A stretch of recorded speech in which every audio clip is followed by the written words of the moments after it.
everyone, and welcome back to the English Wave. Today, I'm doing something different. We're talking about a topic that I know trips up a lot of us language learners, English rhythm. If you ever wondered why your English doesn't sound as smooth or natural as you like, even if you're nailing your grammar and vocabulary, this episode is for you. We're going to break down the secrets of sounding more fluent by understanding how rhythm works in English. So let's start with the basics. You might have heard that English is a stress-timed language. But what does that actually mean? And how is it different from Japanese? Well, in Japanese, every syllable gets roughly the same amount of time. It's very consistent.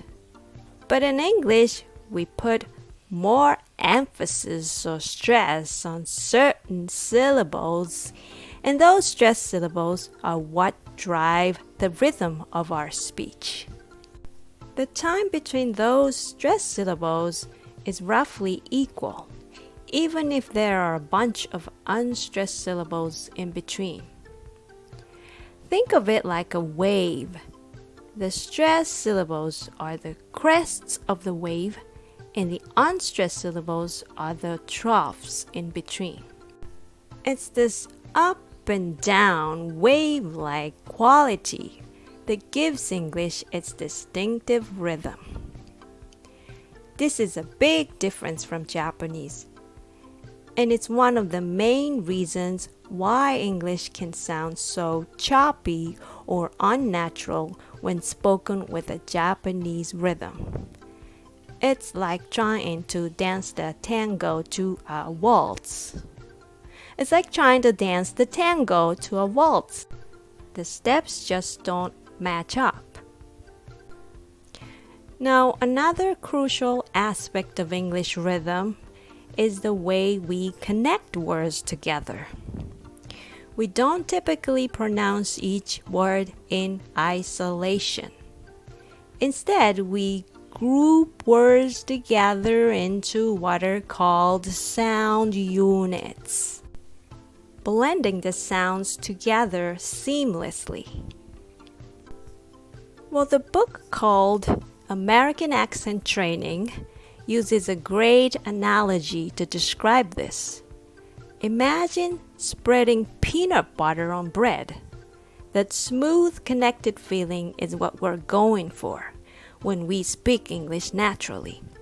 It's like the words just melt into each other. So how can we actually improve our English rhythm and start sounding more fluent?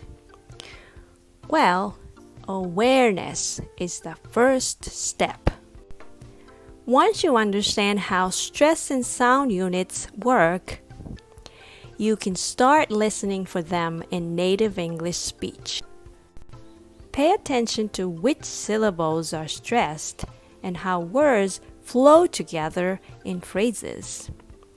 And of course, practice makes perfect. One great way to practice is something called shadowing. Find an audio clip of a native speaker, maybe a podcast like this one, or a YouTube video, and try to imitate their rhythm and intonation as closely as possible. It's like you're their shadow.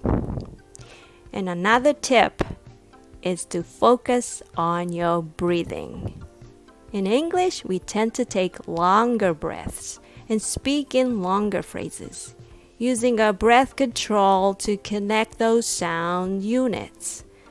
It's all about creating that smooth, wave-like flow.